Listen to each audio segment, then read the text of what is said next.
নমস্কার বন্ধুরা, আমার চ্যানেলে তোমাদের সবাইকে স্বাগত জানাই। আজকে আমি আবার একটা নতুন রেসিপি নিয়ে তোমাদের সামনে চলে এসেছি। আজকে আমি বানিয়ে দেখাবো এঁচোড় চিংড়ি। তার জন্য এখানে প্রথমে দুটো মিডিয়াম সাইজের আলু নিয়ে নিয়েছি। আলুগুলোকে এবার আমি কিউব করে কেটে নেব। দেখো তোমরা কেমন ভাবে আমি আলুটা কেটে নিচ্ছি, ঠিক এরমভাবেই কেটে নিতে হবে। তারপরে হচ্ছে এঁচোড়টাকে আমি কেটে নিয়ে জল ঝরিয়ে সিদ্ধ করে নিয়েছি। আর এখানে দেখো তারপরে আমি চিংড়ি মাছ নিয়ে নিয়েছি, এটা নুন হলুদ মাখিয়ে রেখে দিয়েছি। আর এখানে দুটো পেঁয়াজ, 1 ইঞ্চি আদা, 4-5টা কাঁচা লঙ্কা আমি পেস্ট করে নিয়েছি। আর এখানে একটা প্যানে দেখো আমি সর্ষের তেল নিয়ে নিচ্ছি।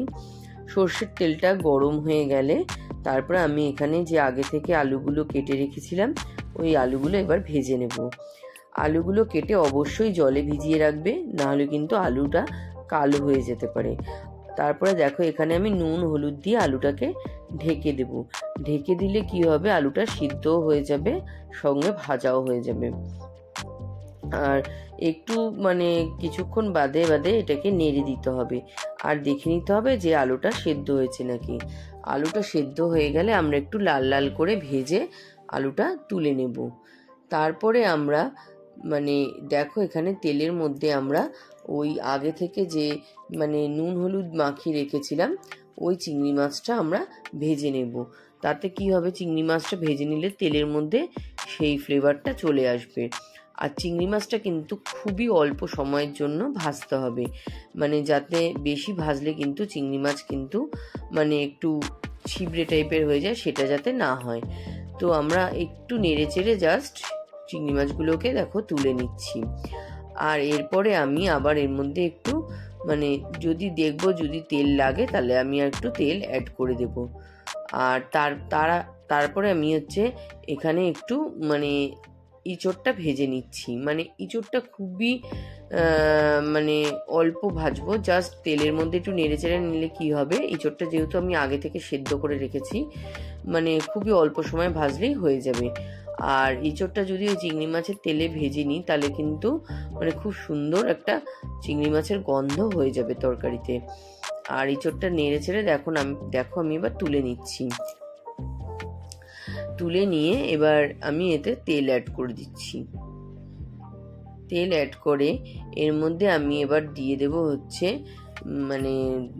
আস্তে আস্তে ফোড়নগুলো দিয়ে নেব। প্রথমে আমি এখানে দেখো সাদা জিরে আর কালো জিরে আর তেজপাতা ফোড়ন দিয়ে দিলাম। দিয়ে যতক্ষণ না এটা একটু ভাজা হয় ততক্ষণ নাড়তে হবে। আর নাড়া হয়ে গেলে এবার এর মধ্যে আমি যে পেঁয়াজ, আদা আর কাঁচা লঙ্কাটা পেস্ট করে রেখেছিলাম সেটা দিয়ে দেব। এটা একটু নেড়ে চেড়ে দিতে হবে। একটু ভাজা ভাজা হলে তারপরে আমি এতে নুন আর হলুদ অ্যাড করে দেব। নুন হলুদ দিয়েও এটা একটু নেড়ে চেড়ে নিতে হবে।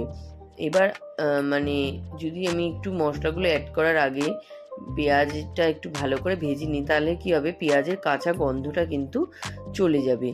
একটু ভাজা ভাজা হয়ে গেলে তারপর আমি এতে বাকি মশলাগুলো অ্যাড করব। এখানে আমি রঙের জন্য ব্যবহার করছি কাশ্মীরি মির্চ। আর এরপরে দিয়ে দেব জিরের গুঁড়ো। জিরের গুঁড়োটা দেখো আমি এখানে শুকনোই অ্যাড করছি, যেহেতু এটা আমার আগে থেকে পেঁয়াজটা আমি এখানে দিয়েছি সেই জন্য। আর আমি এটা জলে গুলে দিলাম না, যে এটা একটা গ্রেভি অলরেডি হয়ে গেছে। তারপরে অল্প একটু জল দেব, যাতে মশলাটা পুড়ে না যায়। দিয়ে এটা ভালো করে নেড়ে চেড়ে কষিয়ে নিতে হবে যতক্ষণ অবধি না এটা থেকে তেল ছাড়ছে। তারপরে দেখো এখানে যে আমি চিংড়ি মাছটা আর আলুটা ভেজে রেখেছিলাম সেটা এই মশলার মধ্যে অ্যাড করে দিলাম। দিয়ে ভালো করে এবার নেড়ে চেড়ে নেব, যাতে চিংড়ি মাছটার মধ্যে আর আলুর মধ্যে মশলাটা ঢুকে যায়। আর অল্প অল্প করে জল দিয়ে কিন্তু এটা 2-3 বার করে কষিয়ে নিতে হবে। যেই মশলাটা একটু শুকিয়ে আসবে একটু জল দিয়ে আবার কষালে তাতে কি হবে, মশলাটাও ভালো কষে যাবে আর সবজির মধ্যেও কিন্তু সেই টেস্টটা ঢুকে যাবে। মশলাটা যেই ভালো মতো কষা হয়ে যাবে তখন আমি এর মধ্যে একটু হালকা চিনি দিয়ে দিচ্ছি। চিনি দিলে কিন্তু এটা টেস্টটা খুব ভালো আসবে। আর এখানে আগে থেকে যে ইঁচড়টা ভেজে রেখেছিলাম সেটা দিয়ে এবার আমি নেড়ে চেড়ে নেব।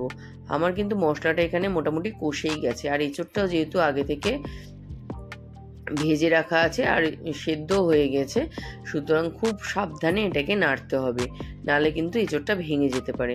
দিয়ে দেখো মোটামুটি যেই কষা হয়ে যাবে তখন আমি এর মধ্যে জল অ্যাড করে দেবো। জল এবার তোমরা যদি একটু ঝোল রাখতে চাও তা একটু বেশি জল দেবে, আমি একটু মানে গ্রেভিটা একটু ঘন রাখবো তার জন্য একটু কম জলই অ্যাড করলাম। দিয়ে এবার ভালো করে নেড়ে চেড়ে পুরো মানে যতক্ষণ না ফুটে ওঠে ততক্ষণ ওয়েট করতে হবে, আর দেখে নিতে হবে নুন লাগবে কিনা। যদি নুন লাগে তোমরা একটু দেখে সেই নুনটা অ্যাড করবে। আর লাস্টে আমি এখানে গরম মশলা গুঁড়ো দিয়ে দিচ্ছি। হয়ে গেছে আমার এঁচড় চিংড়ি। তোমাদের যদি ভালো লাগে তো আমার চ্যানেলটা অবশ্যই লাইক করো, আমার রেসিপিটা শেয়ার করো, আর চ্যানেলটা সাবস্ক্রাইব করে দিও। আর আমার সঙ্গে থাকার জন্য তোমাদের সবাইকে অসংখ্য ধন্যবাদ। আর কেমন লাগলো রেসিপিটা অবশ্যই জানিও। ধন্যবাদ। দেখো আমার এঁচড় চিংড়ি কিন্তু একদম রেডি পরিবেশনের জন্য।